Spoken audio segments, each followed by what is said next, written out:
Pumasyal po uli tayo dito sa X-Gen Plaza, San Pablo City.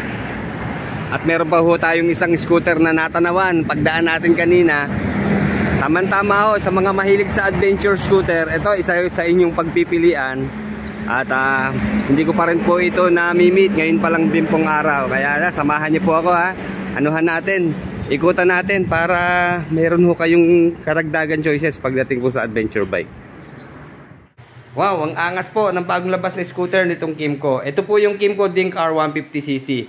Tatlong kulay lang po ang available sa kanya. Ito pong nasa harap natin, ito po yung pearly black, at yung pong sa likod, pearly white, at yung wala po rito, yun naman pong petrol blue.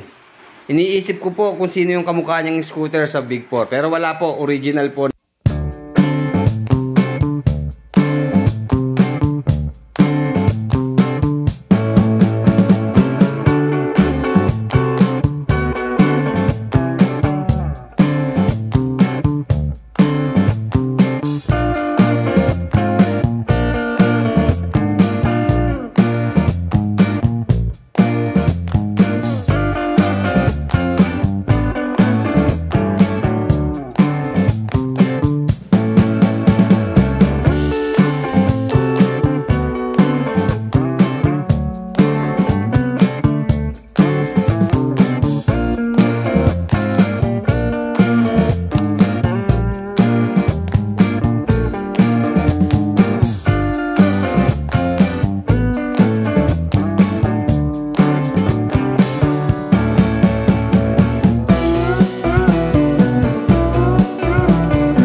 Good morning po Sir Jim. Ito po si Sir ang OIC dito sa Archway San Pablo. Okay, ito medyo pinapagwapo niya pa. Ang mas gwapo na Dink R ng Kymco. Okay sir, bali na order na po itong kulay black. Ano po? Yes po. Yeah. Actually, ini-ari na po nito sa ibang branch. Apo.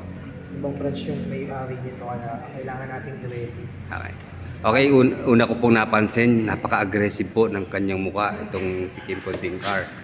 Ayan, sige, unahin natin itong kanyang windshield. Hindi na tayo kailangan magpalit po ng visor dahil mahaba na po siya, maganda na po itong stock. And then, hindi po siya adjustable kasi wala po siyang bracket. Ayan, nakapix na po yung kanyang visor. And then, para sa akin, mas okay po itong transparent kesa po yung tinted para mas clearer po ang view natin dito sa front. Hindi rin po papahuli pagdating sa paangasan ng headlight itong si Dink R150. Ayan, naka bad boy look na po siya. All LED po ang kanyang headlight.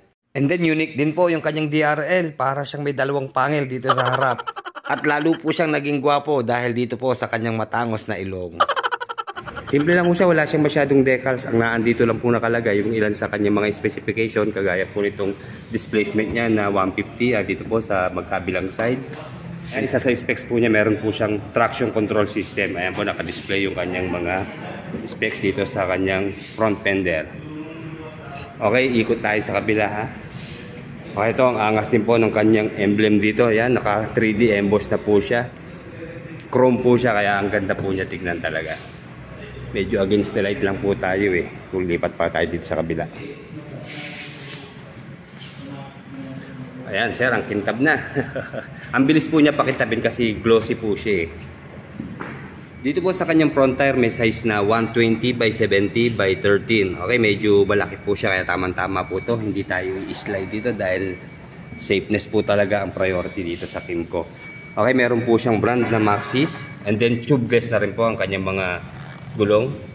Sa kanyang braking system, panalo tayo. Unang-una ito, naka-single disc siya dito sa front na meron siyang medyo malaking shape. And then, good news po, ABS na po ang kanyang front at rear brake. And then, dual piston caliper.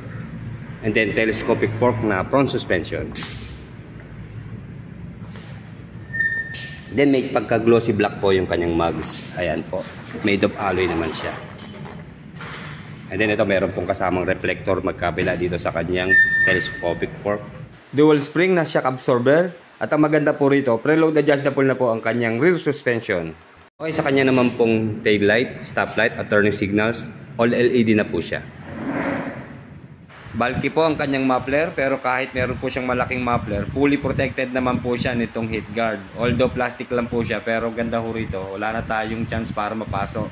Okay, meron po siyang engine oil capacity na 1 liter or 1000 ml. And then 120 ml naman po sa kanyang gear oil capacity. Muntik pa nating malimutan, ang size po ng gulong dito sa likod ay 130 by 70 by 13. Powered by 150cc liquid cooling system. Of course, fuel injected na po ang Dink R150. 4-stroke, 4-valve, single overhead cam, and single cylinder engine that generates 15 horsepower at 8,500 RPM and 13.2 Nm of torque at 6,500 RPM. Okay, all digital po ang kanyang instrument panel. Mamaya po makikita natin ang pag-activate. Keyless na rin po ang starting system ng Dink R150. Nandito naman po sa right side yung kanyang pocket. Ipupush lang po ito pataas. Ayan, open na siya. Wala po siyang lock ha. Okay, malalim po itong kanyang pocket. Kasya po dito ang isang mineral water, cellphone, anong pa mang gadget natin para hindi mabasa. Ayan, dyan po ilalagay. Isa po sa advantage ng Kymco Dink R, nandito na po sa front ang kanyang fuel tank. Ayan, bubukas na po. Okay, kinakabit po ni Sir Jim yung kanyang stock na side mirror. Akala ko po aftermarket pero stock to sir, ano po? Yes po, itong Kymco talaga. Okay, talaga original na ano po ng Kymco. Ayan, kita nyo po, ang forma na. Wala na po tayo papalitan dito.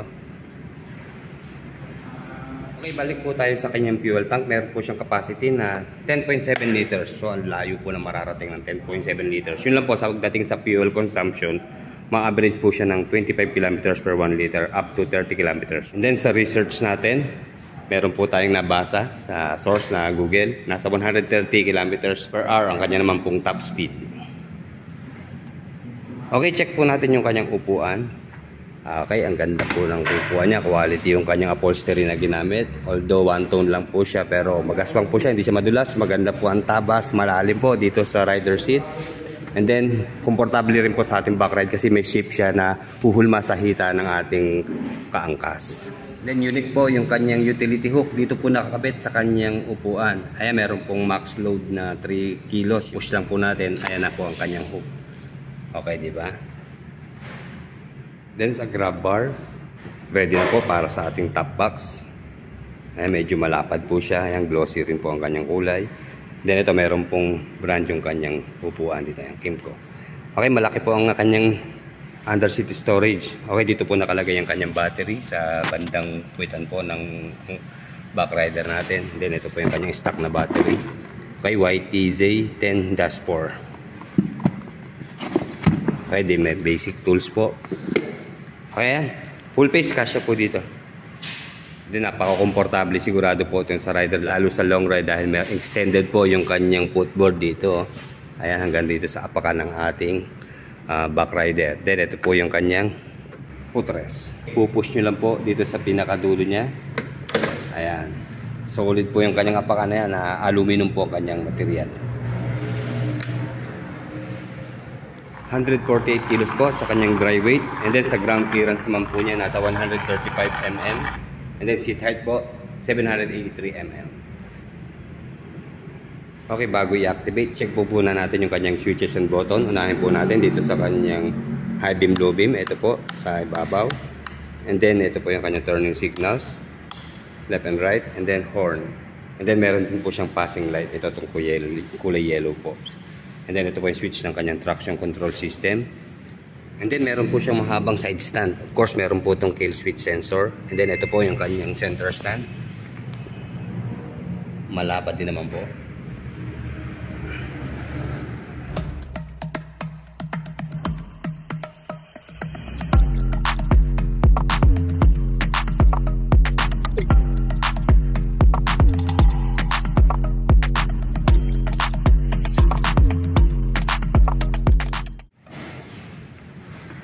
Okay, mag-activate na po tayo ng DINC-R. Nga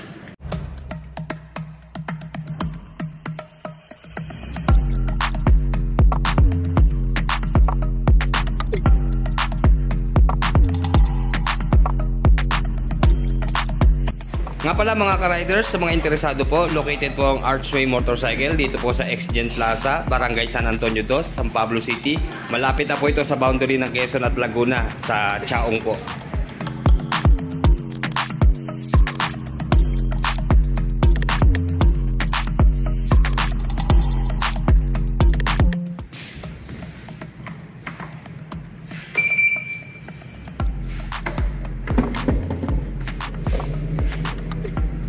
Okay mga ka-riders, sa tingin ko ito po ang tamang lalagyan ng gasolina. Napakagandang container po nito. Huwag po tayong gumamit ng galon o yung bote ng soft drinks. Delikado po yun eh. At isa pa, hindi na po tinatanggap sa mga gasolinahan yung mga ganong lalagyan. So ito, hahanap tayo sa Shopee or Lazada para maka-order. Malaking tulong po pagka meron tayong ganito sa bahay. Siyempre, pag nalimutan natin magpakarga, okay, ayan, sasalin na lang natin. No problem na. Sir, ilang liters ang kinakarga niya? 100 pesos. 100 pesos. Almost 2 liters na.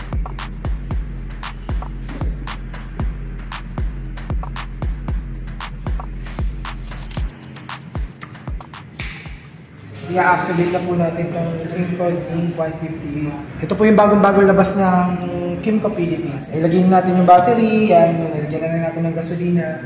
So, natry na natin siya. Ayan po ang kanyang fully digital na instrument panel. So yan, kailangan muna natin siyang patayin ng 3 para humigop yung kanyang fuel injector. Maganda po, divided into 3 yung kanyang mga indicators, hindi nakakalito.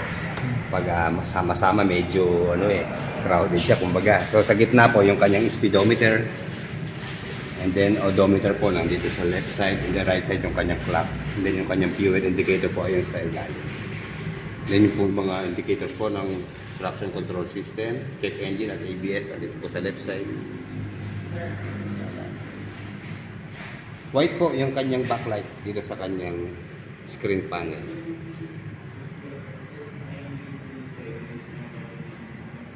Sineset lang po natin yung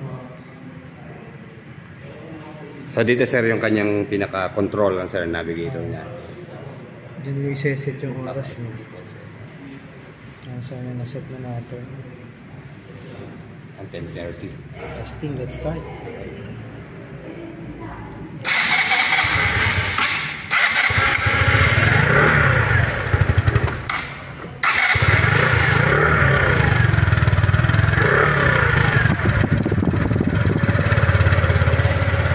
Kaya siya medyo pumapaya kasi naka-on yung traction control.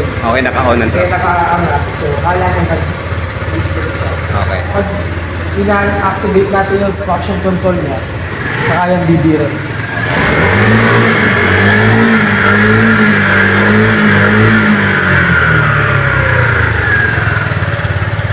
Pakiulit nga sir yung sa traction Pagka control. inon mo yung traction control niya, mamamalya yan. Okay. Kasi nga, naka-angat siya, naka-center stand. Okay. Yun yung safety features niya. Traction control, ito yung pag madulas yung daan, pag mabubuhangin, yan. Yun yung makakatulong sa'yo para hindi ka mag-slide. Kaya napakalaki ng advantage ng merong traction control sa mga motor natin. Bukod doon, equipped din siya ng ABS front and rail, kaya sa safety po ni rider, talagang sulit na sulit kung mabayaran mo sa motor mo. Ayan. At saka yung ibang specs nito, yan, bukod sa traction control, ABS, itong susi niya, itong remote control niya, once na naloba to, hindi ka na mag-aalala kasi ipapatong mo lang siya dito. Yan, yan parang may nakikita kang... Okay, ito sir na parang meron ditong So yan, pag nawala ng battery itong si remote, papatong mo lang siya dyan, mag-i-start yan. Once na inopen na. Ayos. Sir, check nga natin yung kanyang headlight ha. Pagpwesto lang ako rito sa harap. Sir, Low paki-high beam, high beam. Okay, yan ang high beam po. Asim. All LED po yan. Hindi po siya nakakasilaw ano kasi dahil payuko po yung kanyang ano eh, direction. Okay, ayan po yung kanyang turning signals. Sir, pakibusina nga po. Solid. Solid ang busina po, ang lakas. Sir, check ko po yung taillights niya. Okay, dito po. Ayan, ayan, kita niyo po yung kanyang mga diode, ang dami po. Ayan, yan po yung pinaka-stoplight niya. And then ito ang taillights magkabila. Then nakabukod po yung kanyang turning signals. Ayan. Sir, hindi ko po makita ang kanyang charging port. Saan po ba nakapwesto? So yan, si Kim ko kasi medyo masikreto din. Kaya dito nakalagay yung kanyang USB charging port. Kaya. Most of the time, ang mga unit po ni Kim ko ay andito yung mga charging nila. Siguro para maproteksyonan na rin sa tubig, ano, sir, sa ulan. Ayan, USB ready na po ang kanyang charging port. Si BDX 350, nandito rin yung USB at saka si CTX 300. Nandito yung mga USB charging port. So, ito kasi, kung babasihan mo yung build nito, kamukha siya ni Kimco BTX 360 yun. Kasi ito yung gamit nyo kanina, sir, ano po? Ayan, ang motor po ni OIC. Ang cash price po ni Kimco Ding R150 is, kasi ka-release nyo lang noong December 7, we have an introductory price of 148,900 until January, and then by this coming February, ang kanyang magiging price na po is 152,900. And we accept din po ng installment here sa showroom po namin. Down payment po, total cash out po is 11,242. For 3 years po ay 7,387 po yung magiging monthly bill. Sa 2 years naman po ay 9,493. And then sa 1 year po ay 15,645. Ayan. So dito po we accept naman po ng, ngayon nga po, ng installment. But ito po ay party finance, so lahat po ng transaction dapat po dito sa aming branch ay most of the time ay cash, but dun sa mga hindi po kayang mag-cash, ayan, meron po kaming party finance na pwede po namin kayong i-cater doon, ipasa po namin. Yung sinabi ko po sa inyo, financing is SBM, Security Bank. Invite ko po na yan, lahat po na nandito na gusto nyo po makita yung mga unit po ng Kimco, yan.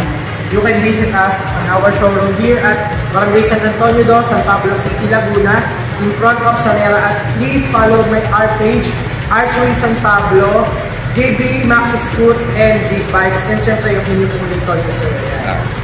Okay, follow po yung page namin. Okay, sir, maraming salamat po ha. Alright. Salamat. Okay, bago po i-turn over sa customer ni Sir Jim, te-test drive muna po niya ang Kimco Ding R150.